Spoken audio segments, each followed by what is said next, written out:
the first time in the match he trails.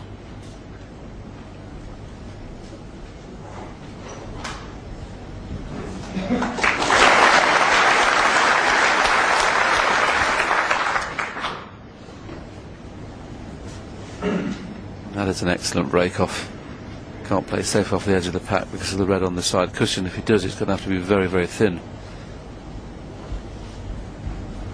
Stephen Hendry was forced into playing along red to get out of trouble in the last frame, but he wasn't on the cushion, so the long red down the side is not any value.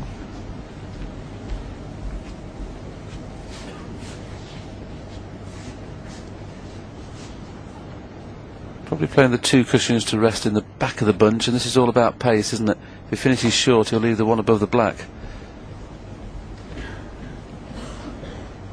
Just about perfect. Could be a red in the middle. He'll be unlucky if there is.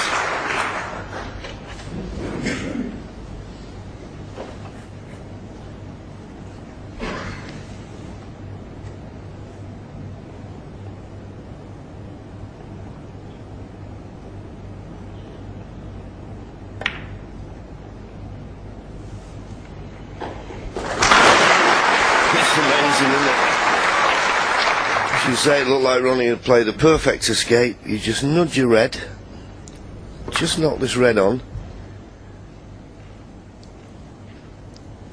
and sometimes this is, well, that's all that Stephen needs to win a frame. I'm not saying this is a frame winning chance by any means, but that is the nature of snooker, just fractions.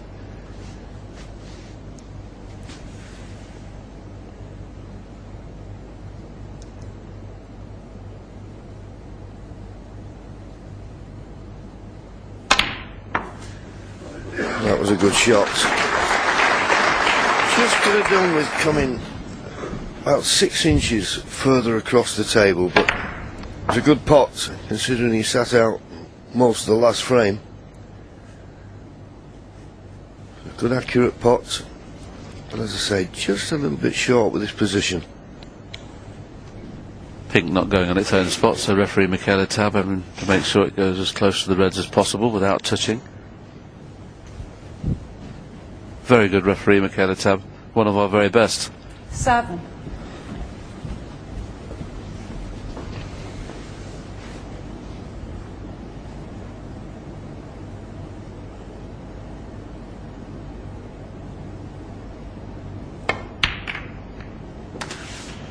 Eight.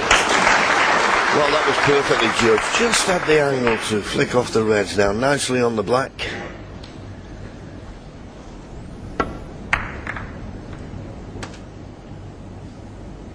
Stephen would love to make a sizable break here after what Ronnie did in the first frame, just to show him that, look, you're not phasing me.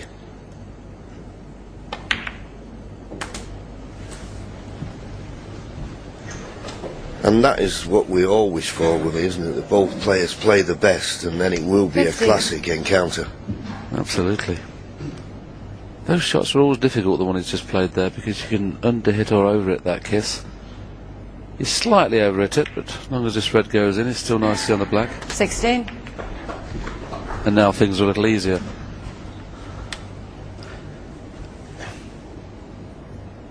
Yeah, this is why these two players are so very dangerous. A lot of players refuse to go into the pack early. You'll just see in a few moments' time how quickly, as soon as Hendry gets the black free in both pockets, he'll play into the bunch. 23.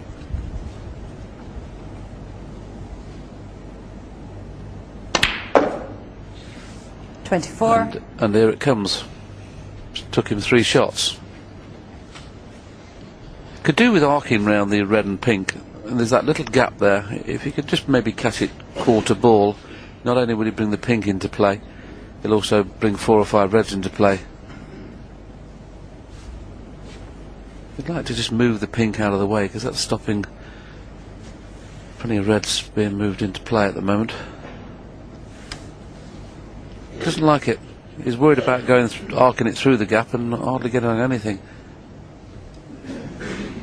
Yeah, I'm just wondering whether it may be a better value, Willie, and just play a little cannon on the 2 reds that are just to the extreme right of the cluster. You'd certainly be on one to the left middle, and it'd be risk-free. In the end, that's what he's trying now. All he's looking for is to be on one red. Is he on one red? He'll settle for that. 31. Yep, doesn't matter how good you are. Now and again, you need a bit of good fortune. That certainly helped. 32. And of course, that's what you need, really. Just one red, he's opened all the others. It's a frame winning chance.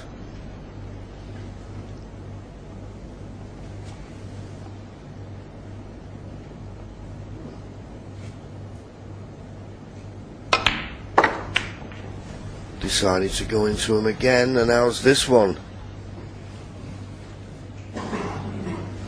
He's on a red, but it's no gimme. I think he was looking for those two reds just above the pink there. Maybe got into it a little bit too much. Tricky pot this.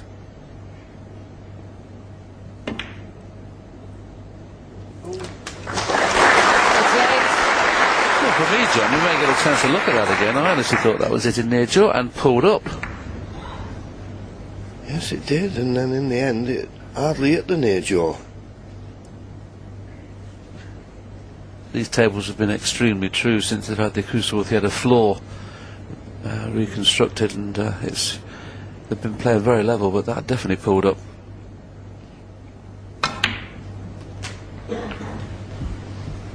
And now the problem's over, it appears. He's played that cannon nicely. Just have a look at this again. It definitely looked to be on the right hand side of the jaw, didn't it? I still think at that pace it'd have gone in anyway, but yeah, I mean, it hardly hit the jaw in the end.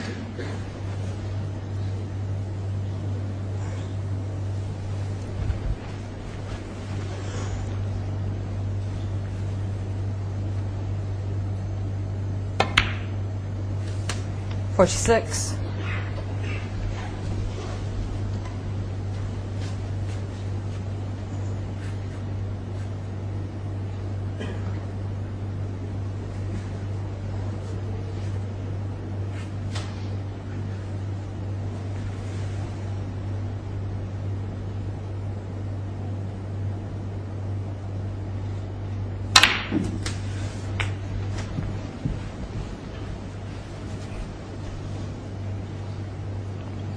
$53. Well, I'll be disappointed with that. And the way he was looking, he was always played for a red in the right corner, but the red he's closest to makes you wonder why he couldn't have played for that red into the right middle. Just when it looked as though the frame was at his mercy, he's got a problem here. Is this red worth the risk? Well, he maybe thinks this is the only pot he could lever on if it doesn't go in. And maybe he has left it. That was a very poor positional shot off the black, just when he looked as though he was going to win the frame.